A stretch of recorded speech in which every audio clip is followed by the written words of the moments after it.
7 NBA players with terrible off-the-court problems. Subscribe to the channel and comment down below saying that subscribe to enter this month's shoutout giveaway. Hey guys, what's up? Welcome back to Slam Dunk Central. The NBA is just like anywhere else you would work. Everyone makes at least $400,000, some make $20 million, you work about 3 hours a day, fans fawn on you, and you get whatever you want. Right? Well, in one arena, you're lucky your office isn't like the NBA because no one would come to work. They'd all be stuck in jail. There are some NBA players who had off-field issues. Number 1, Robert Swift. County, and already hasn't even come out of high school, and we're talking about him. He was denied athletic eligibility at BHS. A highly touted prospect out of Bakersfield High School in California, Swift bypassed officers from USC and UCL to go straight to the pros. He was acclaimed for his great shooting touch and ability to dominate the glass, but it was known that he was still very raw. The Sonics decided to take him 12th overall in 2004 and develop the big man into a serviceable center. After playing sparkingly in his rookie campaign, he began to receive more minutes and even started 20 games. Per 36 minutes, he was nearly averaging a double-double at just 20 years old. Unfortunately, Swift's career took a turn for the worse. Injuries began plaguing him, and he struggled to demonstrate any type of consistency. He was out of the league at 23, an age that should have marked a beginning of success for the former first rounder.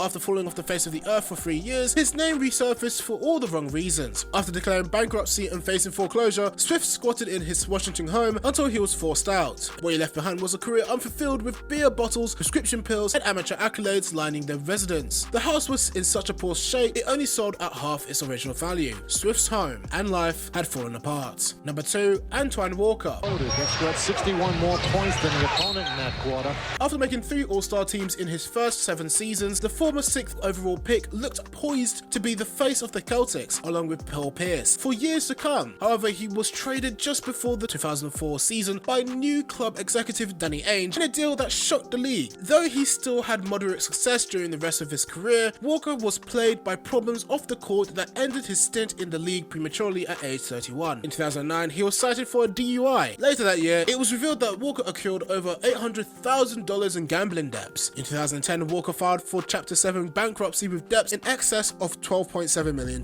He attempted a comeback that same year, but couldn't make it past the D-League. Number 3, Richard Dumas. Richard Dumas, 6'7" out of Tulsa, Oklahoma. A second-round pick in 1991, Dumas found himself in trouble before his career even began. He was suspended for his first season for violating the league's substance abuse policy. He returned a year later and put up a very impressive numbers and helped lead the Suns to an NBA Finals appearance, perhaps indicating that his problems were behind him and that he was ready to embark on a long NBA career. But as we've seen so often with athletes, sometimes you just can't shake old habits. Dumas checked himself back into rehab that offseason. He enjoyed one more brief stint with the Suns the following season, and then another season with the 76ers, but never sniffed the league again after that. He bounced around overseas and learned the hard way that you have to make the most out of second chances. Number 4, Shawn Kemp.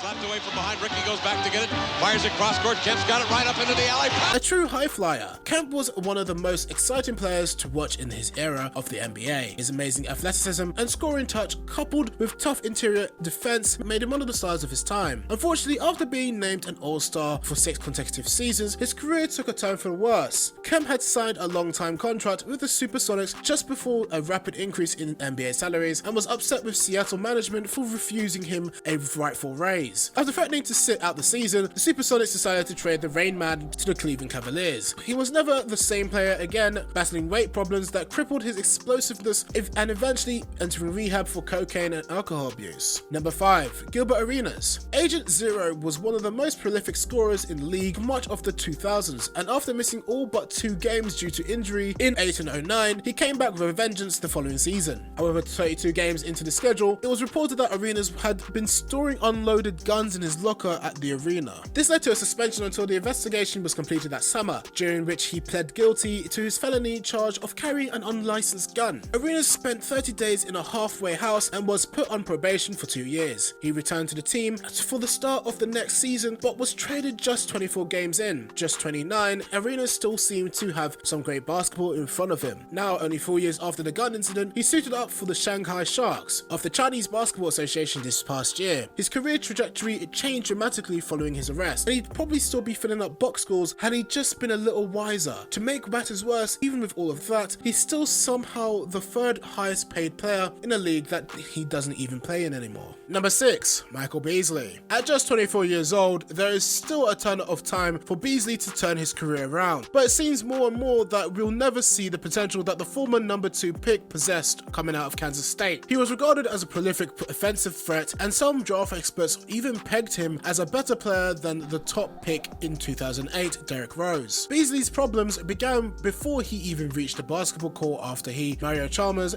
and Darrell Arthur were believed to have been smoking weed in their hotel room during the NBA's rookie transition program. Then, the following offseason, Beasley checked himself into rehab for unspecified reasons. He was traded away from the Heat in the deal that allowed them to bring in both LeBron James and Chris Bosh. So Beasley got a new start with the Timberwolves. Unfortunately, his problems followed him there, as he was fined and ticketed for possession of marijuana in 2011. He put up a solid 19 points per game in his first season with the T-Wolves, but hasn't been able to reproduce those numbers in the past 2 seasons, seeing his point drop to around 11 per game. Beasley was traded to Phoenix prior to this season, and many hoped that another change of scenery would help him blossom into the star many believed he would be. Another poor season only adds to the case that Beasley truly messed up his career. Let's hope he can figure it out sooner or later. Number 7, Daniel Gibson. Now retired, Daniel Gibson spent his entire career with the Cavs. He had a pretty solid career and will most probably be remembered by his fans as a good contributor to the team, but his off-the-court persona is a different matter entirely. Gibson was caught red-handed cheating on his wife, R&B artist Kashia Cole, at a Houston strip club with a woman working for the establishment. Gibson was also involved in an incident that saw him turn himself in and be charged with second-degree battery. In another showing of being a poor husband, Gibson was once found to be texting another girl right in front of his wife. Needless to say, the two are now separated. This brings us to the end of our video. I hope you enjoyed it. Hit like if you did, and don't forget to subscribe to our channel so you don't miss out any of our videos in the future. Also watch the 2 videos out on your screen because I'm sure you'll love them. With that, I'll see you in the next video.